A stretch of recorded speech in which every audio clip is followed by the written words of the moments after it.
வஸ்ஸலாத்து வஸ்ஸலாமு அலா ரசூலில்லாஹி ஸல்லல்லாஹு அலைஹி வஸல்லம். அம்மா பாத். அன்பிற்குரிய அல்லாஹின் நல்லடியார்களே, கடந்த வாரம் பிள்ளைகள் நிகர் இல்லாத ஒரு அமானிதம் என்கிற தலைப்பில் சில செய்திகளை நாம் பார்த்தோம். அது தொடர்பாகவே இந்த வாரம் குறிப்பாக பெண் குழந்தைகளை பற்றிய சில செய்திகளை நாம் பார்க்க இருக்கிறோம். பெண் குழந்தைகள் என்பவர்கள் நம்முடைய ஒவ்வொரு ஆணுடைய இம்மை, குறிப்பாக மறுமை வெற்றிக்கான முக்கியமான ஒரு காரணமாக இருக்கிறார்கள். பொதுவாகவே தலைமுறையாக மனித இயல்பாக ஒரு சிந்தனை, ஆண்கள் சொல்வதை பெண்கள் அப்படியே கேட்டு மாற்று சிந்தனை இல்லாமல் ஏற்று நடக்க வேண்டும் என்கிற ஒரு கருத்து காலமாக இருக்கிறது. இப்படிப்பட்ட ஒரு சிந்தனையை அல்லாஹ் ஏற்படுத்தவே இல்லை. நான் சொல்வதை நீ கேட்க வேண்டும், என் வார்த்தைக்கு கட்டுப்பட வேண்டும், மாற்றி கூட சிந்திக்கக்கூடாது, சொல்லப்படாத ஒரு அடிமையை போல இருக்க வேண்டும் என்கிற ஒரு நிலையை அல்லாஹ் உருவாக்கவில்லை. குர்ஆனில் பல இடங்களில் அல்லாஹ் சொல்லும்போது 2 பேரும் அல்லாஹ்வின் அடிமைகள், 2 பேருக்கும் அவரவர்கள் செய்ய வேண்டிய கடமைகள் இருக்கிறது, அவரவர்களுக்கு பெற வேண்டிய உரிமைகள் இருக்கிறது. இதைத்தான் ஒட்டுமொத்த குர்ஆன் நமக்கு பாடமாக சொல்லித் தருகிறது. ஆண் பெண் என்று அல்லாஹ் குர்ஆனில் பேசக்கூடிய ஒவ்வொரு வசனங்களும் பல்வேறு அமல்களை பிரித்து சொல்கிறது. அல்லாஹ் சொல்கிறான், وَمَنْ يَعْمَلْ مِنَ الصَّالِحَاتِ مِنْ ذَكَرٍ أَوْ أُنْثَى وَهُوَ مُؤْمِنٌ فَأُولَٰئِكَ يَدْخُلُونَ الْجَنَّةَ. ஆணோ பெண்ணோ யார் சாலிஹான நல் அமல்களை செய்கிறாரோ, அவர் ஈமான் கொண்டு நல் அமலை செய்கிறாரோ, அவர்கள் சொர்க்கத்திற்குள் நுழைவார்கள், நிரந்தரமாக இருப்பார்கள். இப்போ இது போன்ற ஏராளமான வசனங்கள் குர்ஆனில் இருக்கிறது. அதே போல் மன் அமில சாலிஹம் மின் தக்கரின் அவ் உன்ஸா வஹுவ முஃமின் ஃபலனுஹய்யின்னஹு ஹயாத்தன் தய்யிபா. ஈமான் கொண்டு சாலிஹான் அமல்களை ஆணோ பெண்ணோ யார் செய்கிறாரோ அவருக்கு மன நிறைவான ஒரு வாழ்க்கையை உலகத்தில் அமைத்து கொடுப்போம், மறுமையில் மிகப்பெரிய ஒரு கூலியை அவருக்கு நாம் வழங்கவிருக்கிறோம். இப்போ 2 பேரும் தனித்தனி, அவரவருக்காக உழைக்க வேண்டும், முயற்சிக்க வேண்டும், செயல்பட வேண்டும், அமல்களை செய்ய வேண்டும். ஒரு ஆணை வைத்து, ஆணின் வெற்றியை வைத்து பெண் அப்படியே வெற்றி பெற்று விடுவார் என்று இல்லை. ஆண் தனக்காக முயற்சிக்க வேண்டும், பெண் தனக்காக முயற்சிக்க வேண்டும். ஆனால் ஆண்களை விட சற்று வலிமையை கூடுதலாக பெண்களை விட ஆண்களுக்கு சற்று வலிமை அல்லாஹ் கூடுதலாக கொடுத்திருக்கிறான். நிர்வாகி என்கிற ஒரு நிலையை அல்லாஹ் கொடுத்திருக்கிறான், நிர்வகிக்கக்கூடிய அந்த ஒரு பொறுப்பை கொடுத்திருக்கிறான். அந்த வகையில் அவர்களை மேம்படுத்துவதற்கான எல்லா செயல்களையும் செய்வது ஆண்களுக்கான பொறுப்பு. அந்த வகையிலும் நாம் மேலோங்க முடியும் என்கிற வகையில் அல்லாஹ் குறிப்பிடுகிறான். நபி ஸல்லல்லாஹு அலைஹி வஸல்லம் அவர்கள் சொல்லித்தரக்கூடிய ஒரு ஹதீஸ் நமக்கெல்லாம் தெரியும். ஆயிஷா ரலியல்லாஹு அன்ஹா அவர்களிடத்தில் ஒருவர் ஒரு உதவி கேட்டு வருகிறார். வீட்டில் ஒன்றுமே இல்லை, ஒரே ஒரு பேரிச்சம்பழம் இருக்குது, எடுத்து கொடுக்குறாங்க. அந்த அம்மா அதை பழத்தை எடுத்து 2 தன்னுடைய குழந்தைகளுக்கு கொடுத்துட்டு அவங்க ஒன்றுமே சாப்பிடாம போயிடுறாங்க.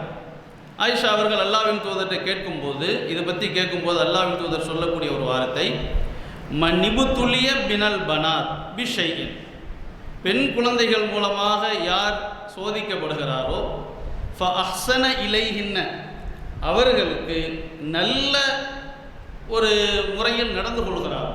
யாருக்காவது அல்லாஹ் பெண் குழந்தைகளை கொடுக்கிறான் என்றால் அவர்களை பாரமாக, சுமையாக, துன்பமாக நினைக்காமல் அவர்களுக்கு செய்ய வேண்டிய விஷயங்கள் அனைத்தையும் அழகிய முறையில், இந்த அழகிய முறையில் என்பது பொதுவான வார்த்தை, ஒட்டுமொத்தமாக எல்லா வகையிலும் இப்படி அப்படி என்று இல்லாமல் எல்லா வகையிலும் நல்ல முறையில் நடந்து கொள்கிறாரோ. பொதுவாகவே பெண் பிள்ளைகள் பிறந்துவிட்டால் மனநிலை ஒரு மாதிரியாக இருக்கும், ஆண் பிள்ளை பிறந்துவிட்டால் மனநிலை கொண்டாட்டமாக இருக்கும். இது ஒரு வகையான இயல்பு. இப்போ பெண் பிள்ளைகளுக்கு என்று ஒரு வகையான மனநிலை அல்லாஹ்வின் தூதர் அதை தான் சொல்கிறாங்க. அப்போ ஆரம்பத்திலேயே வந்து சுருங்கிய ஒரு மனநிலை இல்லாமல் அதை எப்படி நினைக்கிறோமோ அதுபோல இதையும் சிறப்பான முறையில் நினைத்து நல்ல வகையில் நடந்து கொண்டார்கள் என்றால் குன்னலகு சித்திரம் மினன்னார், நரகம் செல்லாமல் தடுக்கக்கூடிய ஒரு தடையாக திரையாக மாறிவிடுகிறார்கள். இந்த வார்த்தையை ஆம்பளை பிள்ளைங்களுக்கு அல்லாஹ்வின் தூதர் சொல்லல், அல்லாஹ் சொல்லல். இப்போ பெண் குழந்தைகளுக்கு தான் அல்லாஹ்வின் தூதர் சொல்கிறார்கள். அவர்களை நல்ல முறையில் வளர்த்து பராமரித்து எல்லா வகையிலும் சிறப்பான முறையில் நடந்து கொண்டால் நரகம் செல்ல விடாமல் தடுக்கிற ஒரு திரையாக மாறிவிடுகிறார்கள்.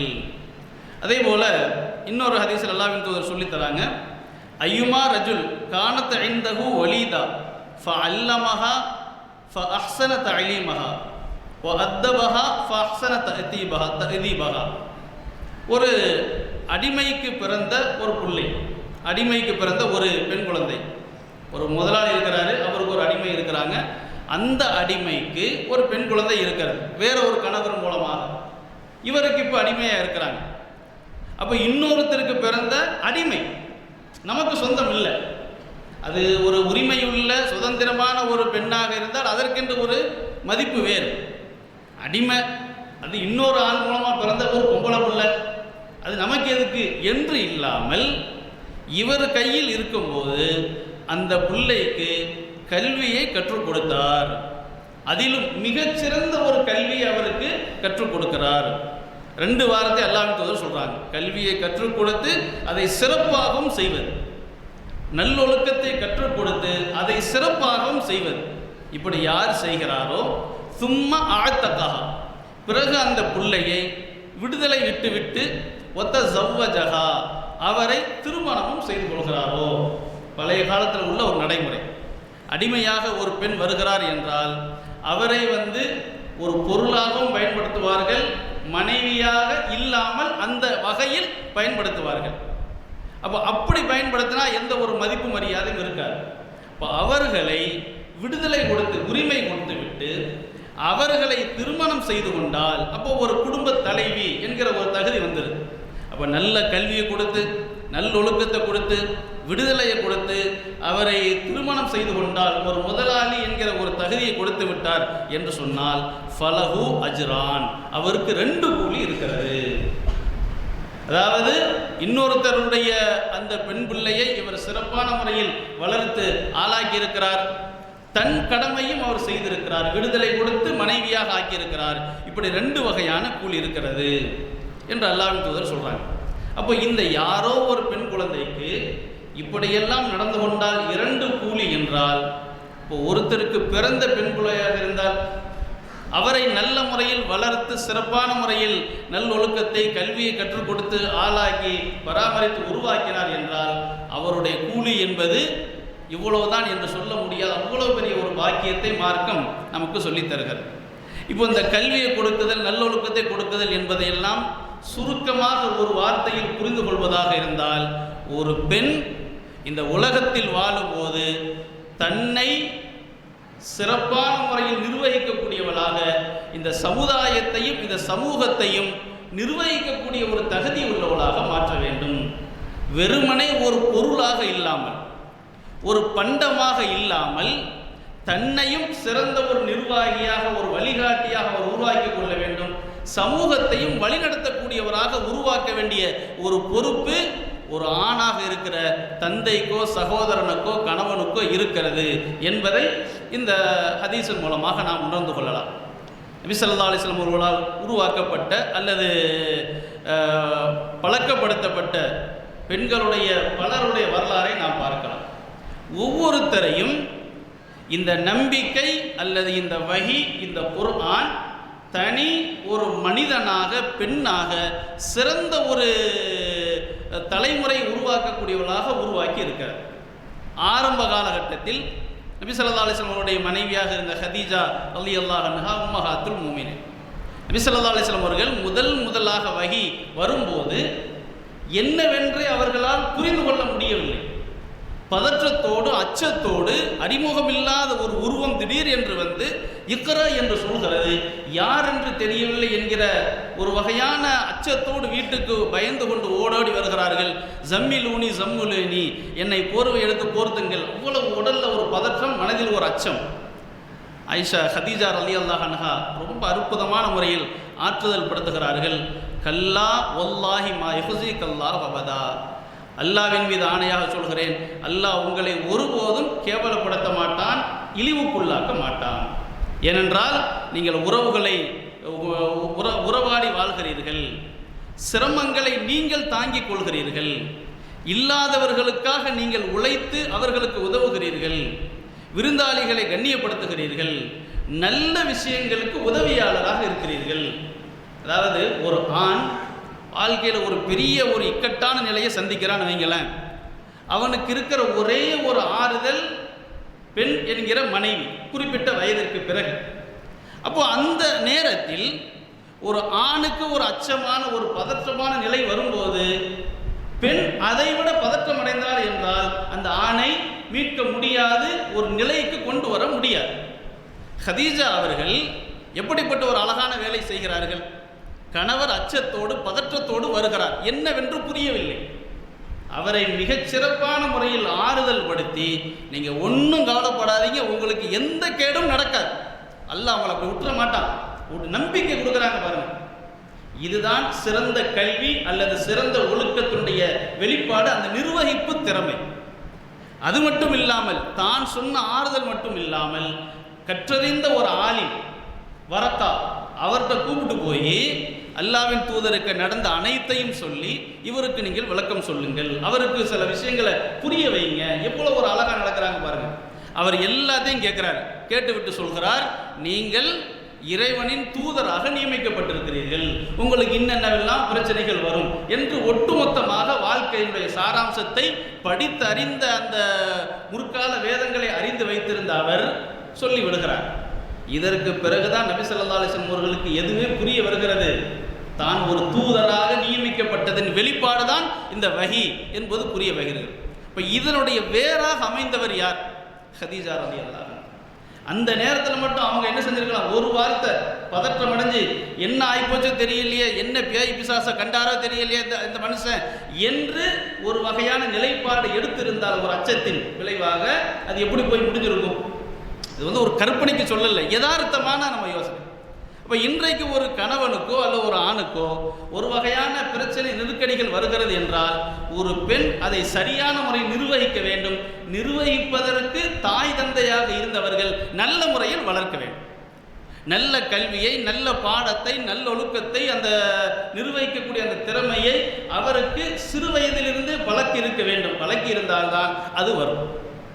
அப்போ ஹதீஜா அவர்களுடைய வரலாறு பார்க்குறோம். அதே போல பல பெண்கள் அல்லாஹ்வின் தூதர் காலத்தில் வாழ்ந்தவர்கள் இந்த குர்ஆன் எப்படி அவர்களை மாற்றி இருந்தது என்றால், இன்னைக்கு நம்ம 1000 வருஷங்களுக்கு பிறகு வாழ்கிறோம், பல்வேறு வகையான நவீன கருத்துக்கள் அல்லது பல்வேறு வகையான அறிவியல் முன்னேற்றங்கள் நடந்திருக்குது. அன்னைக்கு 1000 வருஷத்திற்கு முன்னாடி பெண்ணுக்கு என்று எந்த மதிப்பும் மரியாதையும் கிடையாது. வாரிசு பொருளாக கடத்தப்பட்டு விடுவார்கள். சொத்துக்களாக தந்தை போய்விட்டால் அடுத்த சொத்து வருது இல்லையா, அந்த சொத்துல ஒரு பகுதி பெண் என்கிற அளவிற்கு இருந்தது. அவர்களுக்கு என்று எந்த உரிமையும் கிடையாது, எந்த கேள்வியும் கிடையாது, யாரை திருமணம் செய்கிறது எதுவும் கிடையாது. இங்கிருந்து அங்கே தூக்கி வைக்கிறது, அங்கிருந்து இங்கே தூக்கி, இவ்வளோதான், எதுவுமே சொல்ல முடியும். அப்படிப்பட்ட ஒரு காலகட்டம். அதை எப்படி இந்த வஹி மாற்றி இருக்கிறது என்பதை நாம் புரிந்து கொள்ளலாம். உம்மு ஹபீபா ரலியல்லாஹு அன்ஹா நபி ஸல்லல்லாஹு அலைஹி வஸல்லம் அவர்களுடைய இந்த ஏகத்துவ பிரச்சாரத்தை ஏற்றுக்கொண்டு அதன் விளைவாக மக்காவிலிருந்து அபிசீனியாவிற்கு ஹிஜ்ரத் செய்து செல்ல வேண்டிய ஒரு கட்டாய நிலை ஏற்படுகிறது. புறப்பட்டு செல்கிறார்கள். ஒரு பெண்ணாக கணவரும் வருகிறார். அபிசீனியாவிற்கு சென்ற பிறகு அவருடைய நிலை தடுமாற்றம், கணவருடைய நிலை தடுமாற்றம் ஏற்பட்டு விடுகிறது. அவர் மதம் மாறி போய்விடுகிறார். தனி ஒரு பெண்ணாக அந்நிய தேசத்தில் இருக்கிறார். எங்கேயும் அவர் தடம் மாறவில்லை, எங்கும் அவருக்கு அந்த நம்பிக்கை இழக்கவில்லை. எந்த இடமாக இருந்தாலும் எனது படைப்பாளன் ஒருவன், அவனுக்கு நான் அடிமை, அதை சரியா புரிஞ்சு நடக்கணும் என்பதில் தெளிவாக உறுதியாக இருந்தார். சோதனை, நெருக்கடி, சிக்கல் அனைத்தும் இருந்தாலும் ஒன்றில் தெளிவாக இருந்தார், நான் படைத்தவனுக்கு அடிமை என்பதில் மாறவே கூடாது. யாரும் மாறலாம். தந்தை யார் தெரியுமா? அபூ சுஃபியான். அல்லாஹ்வின் தூதரை எதிர்க்கக்கூடிய தலைவர்களில் முக்கியமானவர் அபூ சுஃபியான். அந்த தந்தையினுடைய கருத்திற்கு நேர் மாற்றமாக இஸ்லாத்தை ஏற்றுக்கொள்கிறார். நாடு துறந்து செல்கிறார். கணவர் கைவிட்டு விடுகிறார். அதற்கு பிறகு அல்லாஹ் சிறந்த ஒரு சூழலை ஏற்படுத்துகிறான். அல்லாஹ்வின் தூதருடைய அந்த குடும்பத்தினர் மனைவியாக அவர்கள் மாறுகிறார்கள். பிற்காலத்தில் மதீனாவிற்கெல்லாம் வந்த பிறகு அபூ சுஃபியான் அல்லாஹ்வின் தூதரை சந்திக்க வருகிறார். சில பேச்சுவார்த்தைகள் நடத்துவதற்காக மக்காவிலிருந்து வருகிறார். அவர் வைத்த கோரிக்கை அல்லாஹ்வின் தூதர் ஏற்கவில்லை, நிராகரித்து விட்டார்கள். இந்த பேச்சு முடிந்த பிறகு தன் மகளை சந்திக்க போறார். உம்மு ஹபீபாவை சந்திக்க வீட்டிற்கு செல்கிறார். அல்லாஹ்வின் தூதருடைய வீட்டிற்கு செல்கிறார். அப்படி போகும்போது அல்லாஹ்வின் தூதருடைய விரிப்பு கீழே இருக்குது. வேகமாக போய் இவர் உட்கார போறார். டக்குன்னு அந்த விரிப்பை தூக்கிறார் கையில். இப்போ அவர் கேட்கிறார், என்னுடைய மகளே, இந்த விரிப்பு எனக்கு தகுதி இல்லை என்று நினைக்கிறியா, அல்லது அதில் உட்கார நான் தகுதி இல்லைன்னு நினைக்கிறியா? அப்போ அவங்க சொல்றாங்க, ஹுவ ஃபிராஷு ரசூலில்லாஹி ஸல்லல்லாஹு அலைஹி வஸல்லம் வ அன்த இம்ரஉன் நஜிஸ். இது அல்லாஹ்வின் தூதர் அமரக்கூடிய ஒரு விரிப்பு, நீங்கள் கொள்கை ரீதியாக அசுத்தமானவர் அப்படின்னு அந்த அம்மா சொல்றாங்க. அப்போ அவருக்கு சொல்றாரு, யா புனைய லக்கது அசாபக்கி பஅதி ஷர். எனது அருமை மகளே, நீ என்னை விட்டு வந்த பிறகு நிறைய தீங்கு உன்னை சூழ்ந்துருச்சு. நம்ம சொல்கிற மாதிரி தான், எப்போ நான் சொல்கிறது நீ கேட்கலையோ நீ அப்படி போயிடுவேன் இப்படி போயிடுவேங்கிற மாதிரி அவர் என்ன சொல்கிறாரு, என் கூட இருந்த வரைக்கும் நீ ஒழுங்காக இருந்த, என்னை விட்டு விலகிய பிறகு நீ இப்படி இதாக போயிட்ட, நிறைய தீங்கு உன்னை சூழ்ந்து விட்டது, கேடு சூழ்ந்து விட்டது என்கிறார். நான் புரிந்து கொள்ள வேண்டிய ஒரு பாடம், தந்தை என்று அவர் தாழ்ந்து போய்விட்டாரா, படைத்தவன் என்கிற கொள்கையில் இருந்தாரா? கணவர் என்கிற அந்த தாழ்ந்த நிலையில் இருந்தாரா, படைத்தவனுக்காக வாழ்வேன் என்ற அந்த கொள்கை உறுதிப்பாட்டில் இருந்தாரா? இப்போ இந்த ஹதீஸ்கள் அல்லது இந்த வரலாறுகள் நமக்கு சொல்லக்கூடிய பாடம், இந்த வகை எப்படி மாற்றி இருந்தது அந்த பெண்கள். அன்றைக்கு இருந்த அந்த பெண்களை எந்த ஒரு புரிதலும் அல்லது நாகரீகமும் உரிமையும் இல்லாத காலகட்டத்தில் ஒரு துணிச்சலான ஒரு முடிவை எடுக்கக்கூடிய தைரியத்தை கொடுத்துருக்குதா இல்லையா? அதுதான் குர்ஆன் ஏற்படுத்திய மாற்றம், அதுதான் சிறந்த கல்வி. அப்போ ஒரு பெண் உலகத்தில் வாழும்போது சுயமரியாதையோடு அல்லாஹ்வை மட்டும் நம்பி சார்ந்து வாழக்கூடியவர்களாக ஒரு தந்தை உருவாக்க வேண்டும். அந்த அவருடைய காலத்தில் இருக்கக்கூடிய அந்த காலகட்டத்தில் அப்படி உருவாக்கி இருக்க வேண்டும் என்பதுதான் நான் புரிந்து கொள்ள வேண்டிய ஒரு பாடம். அதே போல உமர் ரலியல்லாஹு அன்ஹு அவருடைய சகோதரி, அந்த சகோதரியின் கணவர் சயீத் அவருடைய பெயர். அவர் சொல்றாரு, நான் முஸ்லீமாக என்னை நான் அறிந்து கொண்டேன், அதாவது நான் முதல்ல முஸ்லீமாக இருந்தேன். உமர் நான் இஸ்லாத்தை ஏற்றுக்கொண்டதற்காக என்னையும் அவரது சகோதரியையும் நெருக்கடிக்கு உள்ளாக்கக்கூடியவராக இருந்தார். அப்போ நாங்கள் ஏற்றுக்கொண்டதற்காக எங்களை துன்புறுத்தினார் என்று அவர் சொல்றார். இப்போ இந்த சகோதரி இருக்காங்கல்ல, உமருடைய தங்கச்சியாக நான் இருக்கிறேன், நான் எப்படி இஸ்லாத்தை ஏற்றுக்கொள்வது என்று இல்லை. அண்ணன் இருக்கட்டும், அவர் அல்லாட்ட என்னது நல்லது கெட்டதை பார்த்துக்கட்டும், நான் எனது நல்லது கெட்டதை நான் முடிவு செய்கிறேனா இல்லையா? எனக்கு அல்லாஹ் கொடுத்த வாய்ப்பை நான் மறுமையில் போய் நிற்கும் போது சரியான முறையில் பயன்படுத்தி கொண்டவனாக நான் இருக்கிறேனா இல்லையா என்றுதான் பார்த்தார்கள். அவர் எவ்வளவோ கொடுமைகளை செய்தாலும் அது எனக்கு பிரச்சனை இல்லை. அப்போ எப்படி அவங்க வாழல, இவரை சார்ந்து அவரை சார்ந்து என்று அவர் வாழவில்லை. தனக்காக படைத்தவன் சொன்ன அடிப்படையில் அவருடைய வாழ்க்கை முறை அமைந்திருந்தது. அதே போல இப்னு அப்பாஸ் உடைய தாயார், அவர்களை பற்றி இப்னு அப்பாஸ் அவங்க சொல்றாங்க, கணவர் இஸ்லாத்தை ஏற்றுக்கொள்ளவில்லை, அதற்கு 8-10 வருஷத்துக்கு முந்தைய அந்த அம்மா இஸ்லாத்தை ஏற்றுக்கிட்டாங்க. குந்து அன உம்மி மினல் முஸ்தலஃபீன், நானும் எனது தாயாரும் பலவீனமானவர்களில் நாங்கள் இருந்தோம். குர்ஆன்ல அல்லாஹ் என்ன சொல்றான்னா, பலவீனமானவர்களுக்குன்னு சில சலுகைகள் அல்லாஹ் கொடுக்குறான். அவங்க போருக்கு செல்ல வேண்டியது இல்லை அப்படிங்கிற மாதிரி சில விஷயங்களை சொல்கிறான். அதில் இப்னு அப்பாஸ் சொல்கிறார்கள், நானும் எனது தாயாரும் பலவீனமானவர்களாக நாங்கள் இருந்தோம். அப்போ ஒரு குடும்பத்தில் கணவர் இஸ்லாத்தை ஏற்றுக்கொள்ளவில்லை என்பதை விட ஐயோ மாப்பிள்ளைக்கு மாற்றமாக நடந்தால் நம்ம என்ன ஆயிரும் என்கிற அச்சம் வந்திருக்கணும் இல்லை. இந்த மனுஷனுக்கு எதிராக நான் நடந்தால் ஏன் வாழ்க்கை என்ன ஆகிறது என்கிற பயம் இருந்திருக்கணும் இல்லை. அந்த பயத்தை குர்ஆன் ஏற்படுத்தியதா? படைத்தவனுக்காக மட்டும்தான் வாழ்வேன். இந்த மாற்றத்தை தந்தது வஹி குர்ஆன். இதுதான் சிறந்த ஒரு பழக்கம், சிறந்த ஒரு கல்வி. ஏன் அடிக்கடி சொல்ற மாதிரி தான், கபருக்குள்ள போன பிறகு எந்த உறவும் கிடையாது, பிறப்பதற்கு முன்பும் எந்த உறவும் கிடையாது. அப்ப இந்த வாழ்க்கையில் நாம் படைத்தவனுக்காக எப்படி வாழ்கிறோம்? பிற்காலத்தில் 8 மக்கா வெற்றியின் போதுதான் அப்பாஸ் அவர்கள் இஸ்லாத்தை ஏற்றுக்கொள்கிறார். அது வரைக்கும் இந்த அம்மா மகனும் இஸ்லாத்தில் இருக்கிறார்கள், அவர் இல்லை. அப்ப என்ன பார்க்கல, முகத்தாச்சனை அவருக்காக இவருக்காக இல்லை, படைத்தவனுக்காக வாழ வேண்டும், அவ்வளவுதான். என் நன்மையை நான் சம்பாதிச்சுக்க போறேன், கணவர் அவர் நன்மையை சம்பாதிச்சுட்டு போறார், எனக்கு நான் அவருக்கு போட்டு கொடுக்க போறேன்னா, அவர் எனக்கு போட்டு காப்பாற்ற போறாரா? மறுமையில ஒன்றும் நடக்க போறதில்லை, எனக்கான நன்மை நான் செய்து கொள்வேன். இந்த ஒரு துணிச்சலை கொடுப்பது எது? அந்த வஹி என்கிற அந்த கல்வி. அதே போல உம்மு குல்சூம் என்று சொல்லப்படுகிற ஒரு பெண், அதாவது இளம் வயது, ஒரு பருவ வயதை அடைந்த ஒரு பெண். ஹுதைபியா ஒப்பந்தம் நடக்குதுங்க. அந்த ஒப்பந்தத்தில் யாராவது மக்காவிலிருந்து மதீனாவுக்கு வந்தால் திரும்ப அனுப்ப மாட்டோம் என்பதாகவெல்லாம் நிபந்தனை போடுகிறார்கள். அதில் இந்த பெண் மதீனாவிற்கு அல்லாஹ்வின் தூதர் சஹாபாக்கள் போவதற்கு முன்பு தாமும் இவர்களோடு வந்து இணைந்து மதீனாவிற்கு வர தயாராகிறார். மக்காவாசிகள் அதெல்லாம் அனுப்ப முடியாதுங்கிறாங்க. ஒப்பந்தத்தில் ஆண்கள் தான் போட்டிருக்கிற, பெண்களை போடலை என்பதாக சொல்லி அல்லாஹ்வின் தூதர் மறுத்துறாங்க. இவங்க வந்து மதீனாவுக்கு வந்துடுறாங்க. அவர் இஸ்லாத்தை ஏற்றுக்கொண்டார் என்பதை அல்லாஹ்வின் தூதர் கேட்டறிந்து மதீனாவுக்கு கூட்டு போயிடுறாங்க. இப்போ நான் புரிந்து கொள்ள வேண்டிய பாடம் என்னவென்றால், அவர் யாரு? குடும்பத்தை விட்டு வெளியேறுகிறார். காதலுக்காக இல்லை, எவனோ ஒருத்தனுக்காக இல்லை, அறிமுகம் இல்லாத ஒருத்தனுக்காக இல்லை, ஃபேஸ்புக் இன்ஸ்டாவில் உள்ள அறிமுகமான என்கிற அர்த்தத்தில் இல்லை. படைத்தவனை ஏற்றுக்கொண்டார். அதன் விளைவாக படைத்தவனுக்காக மட்டுமே வாழ வேண்டும் என்றால் அது மதீனாவில் போய்தான் வாழ முடியும் என்கிற அந்த உறுதியோடு வெளியேறுகிறார். வெளியேறும்போது என்ன ஆதரவு இல்லை, குடும்பத்தின் எந்த ஆதரவும் இல்லை. ஆனாலும் கூட அவர் வெளியேறுகிறார்.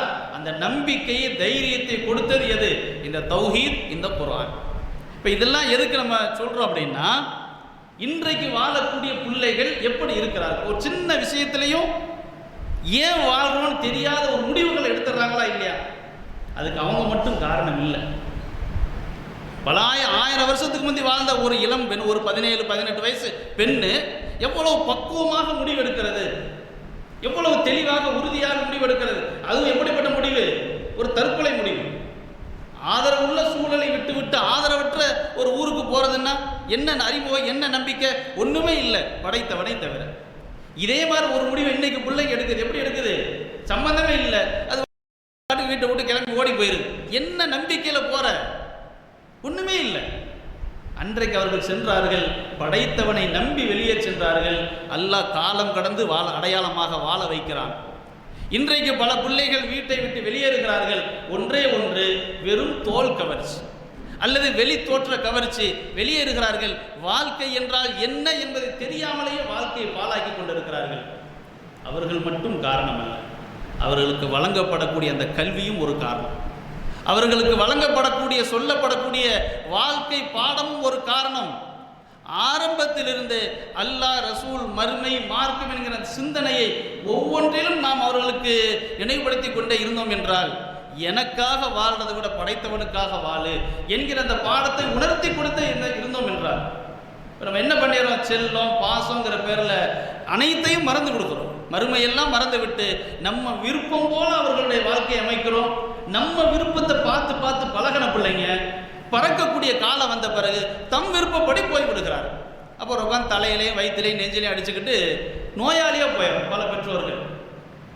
அல்லாஹ்வின் மீதான நம்பிக்கை ஆழமாக கொடுத்தோம் என்றால் அதுதான் சிறந்த ஒரு பாடம், சிறந்த ஒரு நல்லொழுக்கம். அந்த ஒழுக்கத்தை கொடுக்கும்போது சிறந்த பெற்றோர்களாக நாம் மாறுகிறோம். சிறந்த தலைமுறையை உருவாக்கக்கூடிய ஒரு மன நிறைவும் நமக்கு ஏற்பட்டு விடுகிறது. ஆகவே இந்த ஹதீஸ்கள் அல்லது வரலாறுகள் நமக்கு சொல்லக்கூடிய அடிப்படையான ஒரு பாடம், இந்த பிள்ளைகளை, பெண் குழந்தைகளை சரியான முறையில் நல்ல கல்வியை, கல்வி என்பது இன்றைக்கு உலகம் சார்ந்த கல்வி, மறுமை சார்ந்த கல்வி என்று நாம் பிரித்து பார்ப்பதை விட அவர்கள் சுயமாக தன் காலில் நிற்கக்கூடிய சமூகத்தை வழிநடத்தக்கூடிய. இன்றைக்கு பாருங்களேன், நம்ம சமுதாயத்திற்கு இடஒதுக்கீடுன்னு கிடைச்சி கிட்டத்தட்ட ஒரு 10 வருஷம் தாண்டிடுச்சு. ஆனால் இன்னைக்கு வரைக்கும் எத்தனை நீதிபதிகள் இன்னைக்கு நம்ம தமிழ்நாட்டில் முஸ்லீம்கள் உருவாகி இருக்கிறாங்க, முஸ்லீம் பெண்கள்ல. அல்லது தாசில்தார் எத்தனை பேர் இருக்கிறாங்க, எத்தனை பெண்கள் மாவட்ட ஆட்சித் தலைவர்களாக இன்றைக்கு வந்திருக்கிறார்கள் கல்வியில். ஆனால் கல்வி நிறைய பிள்ளைங்க படிக்கிறாங்க.